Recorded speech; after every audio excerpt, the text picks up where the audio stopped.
you Yes. filed this motion to intervene into the case, and they finally Mm-hmm. let you in the case, are you represented by a lawyer?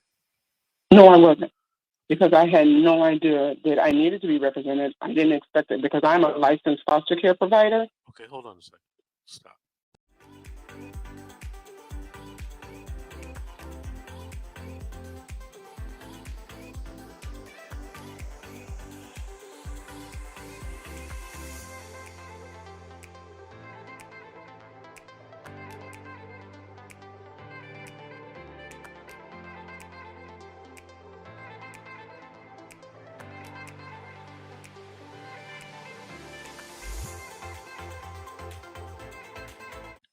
Yes, I am. I'm still here. Okay, do me a favor.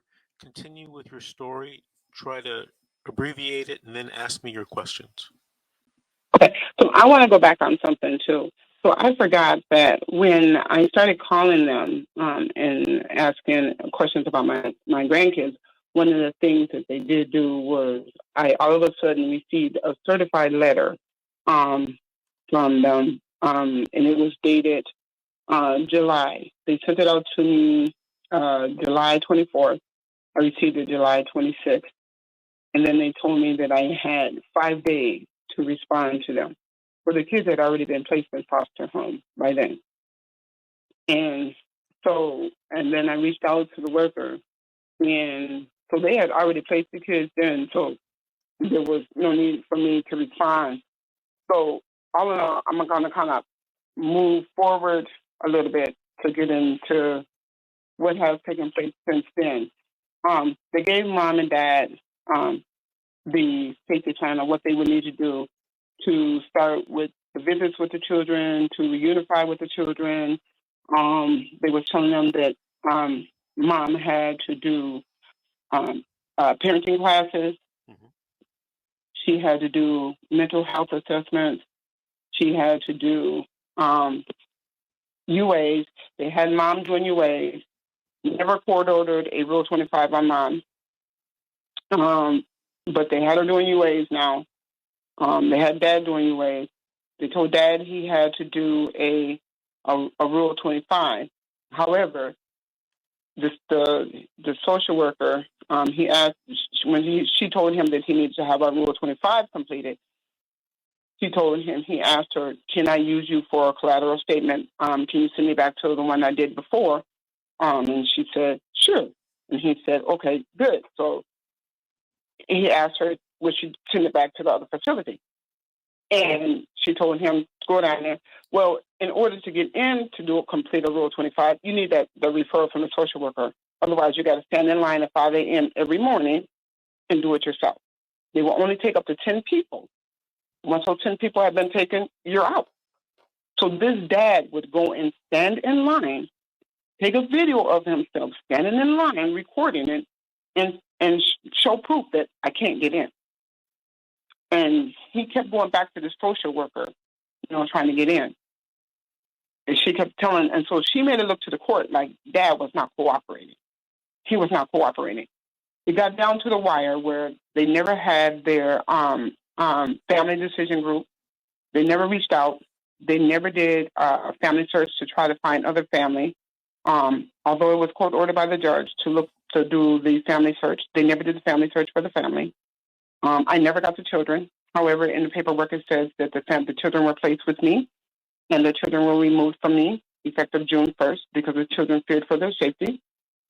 I filed for a motion to intervene with my grandchildren. Mm-hmm. Once I filed for the motion to intervene with my grandchildren, then all of a sudden I kind of got dragged into the case, and then they started retaliating against me because I started realizing, I was like, okay, wait a minute. There's some things that are not right. Well, Kimberly, hold on a second. Let me ask you something. When you filed this motion to intervene into the case, and they finally let you in the case, are you represented by a lawyer? No, I wasn't, because I had no idea that I needed to be represented. I didn't expect it because I'm a licensed foster care provider. Okay, hold on a second. Stop. Is this the first time you've listened to this show?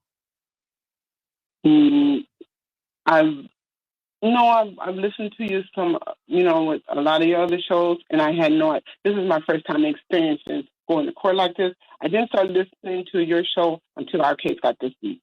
Okay, so look, one of the things I say every day, all day, to everyone I talk to is, you need a lawyer. It doesn't have to be me, but you need a lawyer experienced in this area, because things happen in your case on many, many different levels, on so many levels that you don't even know exist. You know, someone I work with asked me a question today, and they say, Vince, did you ever consider doing blah, blah, blah? And I said, no, I've never considered it because I don't know anything about it. I've never even heard anything about that. Okay, so even I don't know everything. No one knows everything. And even if you're a licensed foster parent, you're a step above a regular parent in terms of knowledge, maybe of the system and what goes on, but you're maybe 100 steps away from where you need to be in order to navigate this CPS system. And what I would suggest is that you contact a lawyer in your area, someone licensed in Minnesota, and have them help you. You have to come up with a plan and a strategy, and you have to implement it with the lawyer. But please don't try to do this yourself, even if you're the grandmother. People think, oh, I'm the grandmother, they're going to give me the kids. No, that's not true. So, my foot was, because I didn't know it, because I was, my first time experiencing it, my foot was already in the pot of food, shall I say, before I realized it was going to go this way. You know what I mean? This was my first time dealing with that county and learning that and seeing how unjust that county was and seeing how that county worked. And then after I got in there, I was like, oh my Lord, this is crazy. Even after I'll give you a good example. They had a guardian ad litem. They started talking immediately when these kids got into this household. They started talking adoption to these children. By the way, that's the law. That's the law. Yeah. As shocking as it seems, that's, adoption is supposed to run concurrently, at least in California and probably in most states, concurrently with family reunification services. How shocking is that? On the one hand, you're planning to try to get the kids back to the family. On the other hand, you're planning to get the kids adopted out to the foster family. Does that make sense? It doesn't to me, and I don't think most people can separate that. I know a lot of lawyers and judges can separate that in their mind, and we understand things like that. But from a personal level, a human level, that seems completely contradictory. Hey, Kimberly, I want to thank you for calling and thank you for listening all the way from the state of Minnesota. What I want you to do is I want you to give me a call at 888-888-6582. And you and I are going to talk more in depth because I see where this may be going, and I want to be able to help you. It's just that on this show we have limited amounts of time, and people are lining up on the call board. I'm getting way behind on the show. Okay, Kimberly? Okay, thank you. Thank you very much for calling in. All right, I think it's time for another break. Yep. This is The Secret, How to Fight Child Protective Services and Win. I'm attorney Vince Davis, and we'll be right back after these messages.